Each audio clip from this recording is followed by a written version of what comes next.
Pada kesempatan malam ini kita akan mengulas tentang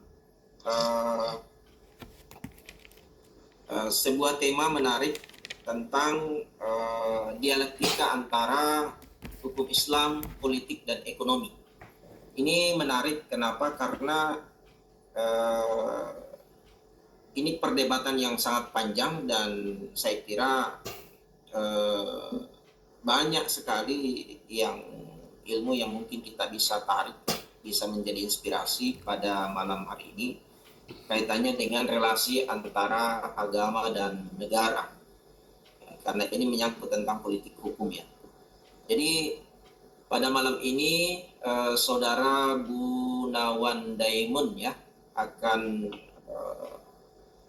mempresentasikan dan mempertahankan sebuah tema yang menarik ini. Kita serahkan dan pasrahkan malam ini ke beliau untuk membedah tema yang menarik ini agar membentangkan sehingga kita bisa menyerap saripati dari beberapa poin yang insya Allah akan digelar malam ini.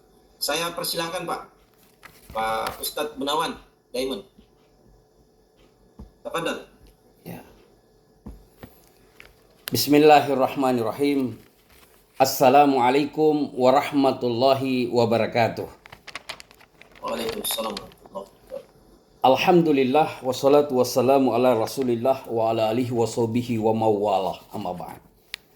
Pertama, kita banyak bersyukur kepada Allah Subhanahu wa taala. Kedua, kita banyak bersalawat kepada Rasulullah. Semoga kita semua termasuk umat beliau dan bisa berjumpa di dalam surganya nanti insya Allah.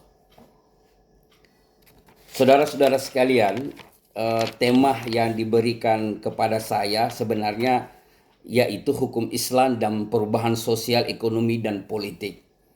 Kemudian dalam perumusan judul saya menambahkan kalimat dialektika. Sebenarnya ada beberapa kalimat yang cocok untuk menjadi sebuah judul makalah pada malam hari ini. Bisa saja saya menggunakan istilah dinamika hukum Islam dan perubahan sosial, ekonomi, dan politik, atau bisa saja saya menggunakan istilah perubahan sosial, ekonomi, dan politik ditinjau dalam perspektif hukum Islam misalkan. Tetapi saya lebih memilih kalimat atau kata dialektika karena saya harapkan kemudian saya melihat bahwa hukum Islam dan perubahan sosial, ekonomi, dan politik itu saling tergantung, ada komunikasi dua orang. Kadang-kadang hukum Islam dapat mempengaruhi sosial, ekonomi, dan politik, demikian pula sebaliknya. Maka kemudian saya lebih memilih kata dialektika. Oleh karena itu judul makalah saya yaitu dialektika hukum Islam dan perubahan sosial, ekonomi, dan politik. Saudara-saudara sekalian, bahwa karena kita S2 ini tentunya saya tidak akan membaca dari A sampai Z apa yang ada di makalah saya ini, tapi saya coba mengantar kita kepada satu inti pembahasan yang ada di dalam makalah saya ini, sekaligus mempersingkat waktu tentunya. Saudara-saudara sekalian, bahwa hukum dalam konstelasi perjalanan sejarah merupakan produk dari interaksi sosial. Ada satu teori yang dikembangkan oleh Coulson misalnya. Dia mengatakan bahwa law is reflection of social culture. Hukum itu adalah, atau hukum itu merupakan refleksi dari sosial budaya. Artinya bahwa produk-produk hukum dalam sejarah pertumbuhannya tanpa terkecuali hukum Islam itu sebagian besar dilahirkan sebagai respon terhadap situasi sosial. Kaidah ini juga sejalan dengan satu konsep yang berkembang dalam tradisi pemikiran Islam, yaitu yataghayyaru ahkam bitaghayyuru azmina wal amkina wal ahwal. Artinya adalah bahwa hukum itu selalu berubah sesuai dengan keadaan situasi, tempat, zaman, ya. Maka hukum itu selalu berubah. Perubahan situasi yang berbeda atau tempat yang berbeda atau zaman yang berbeda juga melahirkan produk hukum yang berbeda. Teori ini bisa kita lacak dari aspek historis misalnya. Kalau kita melihat pada hukum Islam secara spesifik misalnya lahirnya tokoh-tokoh Islam yang kita kenal dengan Madzhabul Arba'ah atau 4 imam mazhab misalnya. Salah satunya adalah Imam Hanafi. Imam Hanafi ini dia dikenal sebagai ulama ahli ra'i atau dalam teori ilmu barat dikenal dengan aliran rasionalis. Kenapa Imam Hanafi kemudian dikenal dengan ahli ra'i, pemikiran yang menggunakan rasional atau logika? Karena kalau kita lihat dalam sejarah hidupnya, beliau ini tinggal di Kufah. Dia hidup di sana. Di masa Imam Hanafi, Kufah itu menjadi satu kota yang begitu maju pesat. Boleh dibilang kota metropolitan. Dengan begitu banyak persoalan-persoalan baru yang muncul. Terjadi di akulturasi budaya antara Persia, Romawi, dan Islam. Di saat itu juga hadis-hadis itu belum banyak masuk di daerah Kufah. Sedangkan Imam Hanafi dituntut untuk menyelesaikan seluruh problem-problem baru yang muncul ketika itu. Maka beliau kemudian menggunakan logika. Maka beliau dikenal dengan ahli ra'i, ya. Begitu juga Imam Malik misalnya. Kalau kita lihat di mana dia tinggal, tempatnya adalah Hijaz, daerah kawasan Mekah dan Madinah. Di mana di daerah kawasan Mekah dan Madinah itu hadis-hadis begitu banyak. Dan di waktu itu beliau hidup karena begitu belum maju, maka beliau dikenal sebagai ulama yang tradisional. Karena pemikiran-pemikiran beliau itu selalu berorientasi kepada hadis. Kenapa? Karena di wilayah Mekah dan Madinah itu hadis begitu banyak. Maka salah satu bukti pemikiran beliau itu lahirnya sebuah kitab beliau, kitab fikih yang disebutnya Al-Muwatta. Itu kitab-kitab fikih beliau yang orientasinya terhadap hadis. Maka beliau dikenal sebagai aliran ulama yang tradisionalis. Begitu pula dengan Imam Syafi'i misalnya, dikenal sebagai ulama yang sangat moderat. Di mana kita lihat sejarah hidup Imam Syafi'i begitu bertualangan secara intelektual. Beliau pernah ke Hijaz, beliau pernah ke Kufah, beliau juga pernah ke Mesir. Dari pertualangan intelektual itu mempengaruhi pola pikir beliau, kemudian beliau lahir sebagai ulama yang sangat moderat.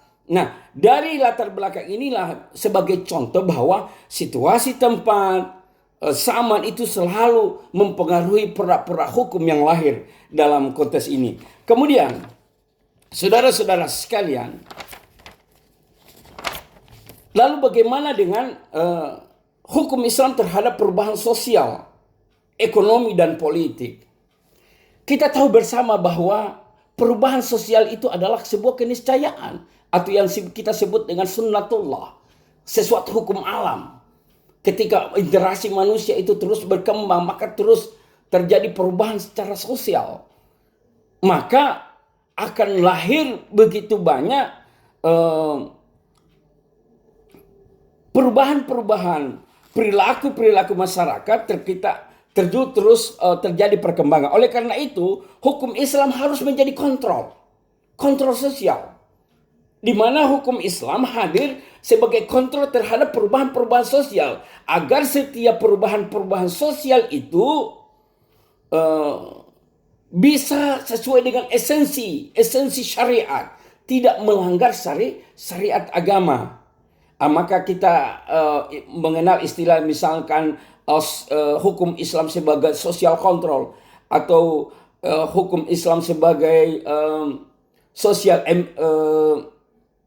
rekayasa sosial, itu juga mengandung istilah di mana hukum Islam tetap menjadi pengontrol setiap perubahan-perubahan sosial. Namun hukum Islam tidak boleh juga kaku melihat perubahan-perubahan yang terjadi di masyarakat. Dia tetap harus mengikuti perkembangan zaman, tetapi dengan ketentuan tetap pada jalur esensi, tidak bertentangan dengan syariat agama Islam. Maka oleh karena itu saudara-saudara sekalian, begitu juga terhadap misalkan perubahan ekonomi misal. Perubahan ekonomi, kita tahu dalam sejarah ekonomi di Indonesia, lahirnya ekonomi syariah misalkan. Nah, dulu kalau kita bicara tentang ekonomi dalam Islam, kalau misalnya melakukan jual beli, itu misalkan harus ada pembeli, harus ada penjual, harus ada barang, harus ada akad. Sekarang zaman sudah berubah, di mana orang sekarang membeli secara online misalkan. Ada bahkan dengan sistem COD misalnya. Nah, hukum Islam dalam fenomena-fenomena seperti ini harus mampu melahirkan perda-perda hukum sesuai dengan kondisi dan tuntutan zaman. Agar hukum Islam itu tidak kaku terhadap perubahan zaman. Demikian pula dengan politik hukum Islam. Kalau kita melihat misalkan dalam konteks keindonesiaan misalkan, disebut dengan politik hukum Islam itu apa? Politik hukum Islam itu, Pak, adalah hukum menjadi hukum aturan resmi yang ditetapkan oleh negara. Nah, politik hukum Islam itu bagaimana hukum Islam itu bisa menjadi satu hukum yang diberlakukan sebagai hukum positif atau hukum yang berlaku di dalam negara kesatuan Republik Indonesia. Kalau kita tinjau sejarah misalkan, para pendiri-pendiri bangsa kita, mereka itu sudah berusaha untuk bagaimana syariat itu menjadi dasar negara. Kita kenal ada istilah misalnya Piagam Jakarta. Bagaimana memasukkan kalimat ketuhanan yang Maha Esa dan kewajiban bagi umat muslim menjalankan syariat agama Islam. Itu salah satu bentuk politik hukum Islam. Bagaimana hukum Islam ini masuk dalam tatanan hukum dasar negara dan menjadi cita-cita dalam negara, menjadi haluan dalam penetapan hukum dalam satu negara. Begitu juga misalkan aturan dulu itu ketika misalnya para pendiri bangsa kita berhasil misalnya mencetuskan misalnya seperti aturan bahwa setiap presiden itu harus beragama Islam dulu. Tetapi dalam perjalanannya kita tahu bahwa ada kelompok Islam, ada kelompok komunis waktu itu ya, ada juga kelompok nasionalis. Di sini mereka terus terjadi perdebatan yang cukup panjang. Bagaimana hukum Islam itu bisa masuk menjadi satu dasar negara, satu aturan yang resmi berlaku di dalam satu negara. Maka dalam sejarah kita dengarkan misalnya ada konstituante, di situ dibahas sampai 2 tahun mereka berembuk bagaimana bisa menghasilkan produk pertentangan antara kaum Islam dengan nasionalis, di mana akhirnya kemudian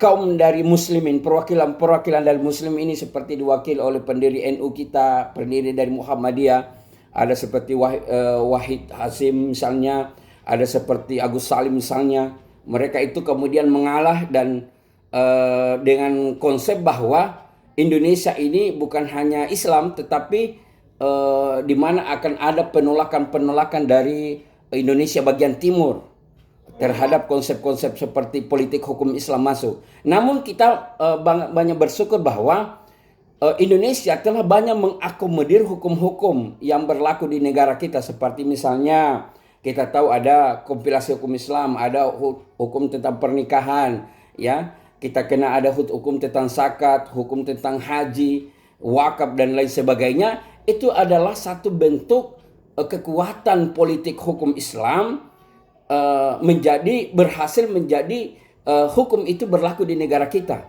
Kita tahu juga baru-baru ini Presiden Jokowi misalkan berhasil mengundangkan satu aturan tentang undang-undang pesantren. Itu salah satu bentuk politik hukum Islam. Jadi politik hukum Islam itu sebenarnya diperjuangkan setiap 5 tahun sekali melalui pemilihan. Nah, bagaimana kemudian wakil-wakil kita itu kita pilih dan mereka itu orang-orang yang mau memperjuangkan hukum Islam menjadi hukum yang berlaku di negara kesatuan Republik Indonesia. Nah, oleh karena itu di makalah saya ini saya menyampaikan bahwa hukum Islam terhadap perubahan-perubahan itu ada 3 hal. Yang pertama, hukum Islam itu bersifat tahmir. Artinya apresiatif. Ketika perubahan-perubahan ya sosial, ekonomi dan politik itu sesuai dengan esensi ajaran agama Islam atau esensi syariat yang datang dari Allah dan Rasulnya, maka kemudian hukum Islam itu bersifat apresiatif. Yang kedua apa? Bersifat tahrim. Tahrim itu apa? Menolak. Apabila hukum yang dihasilkan atau apabila perubahan yang dihasilkan, perubahan sosial, perubahan ekonomi maupun perubahan politik tidak sesuai dengan ajaran agama Islam, maka kita hukum Islam bersifat tahrim atau menolak. Yang ketiga adalah takhir. Takhir itu apa? Memodifikasi. Apabila ada perubahan-perubahan, misalnya ada satu komunitas masyarakat melaksanakan sebuah adat istiadat. Namun adat istiadat ini kita lihat apakah kemudian adat istiadat yang ada di satu tempat ini bertentangan tidak dengan akidah ajaran agama Islam. Kalau tidak, laksanakan tetap ritual misalnya budaya itu, tetapi kita memodifikasi supaya tetap sejalan dengan syariat agama Islam. Jadi budayanya tetap dilaksanakan, tetapi kita memodifikasi kegiatannya itu, misalnya ada salawatan, ada pembacaan Al-Quran, supaya tetap esensinya lari tetap sesuai dengan syariat agama Islam.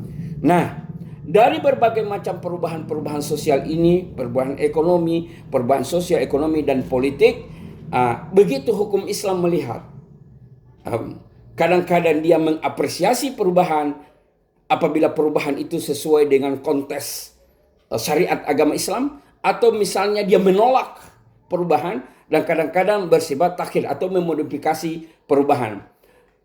Demikianlah hukum Islam dan perubahan sosial yang bisa kami sampaikan pada pengantar malam hari ini, dan bisa mungkin kita buka perdebatan lebih jauh terkait dengan hukum Islam dan perubahan sosial, ekonomi dan politik. Demikian dari saya, terima kasih. Assalamualaikum warahmatullahi wabarakatuh.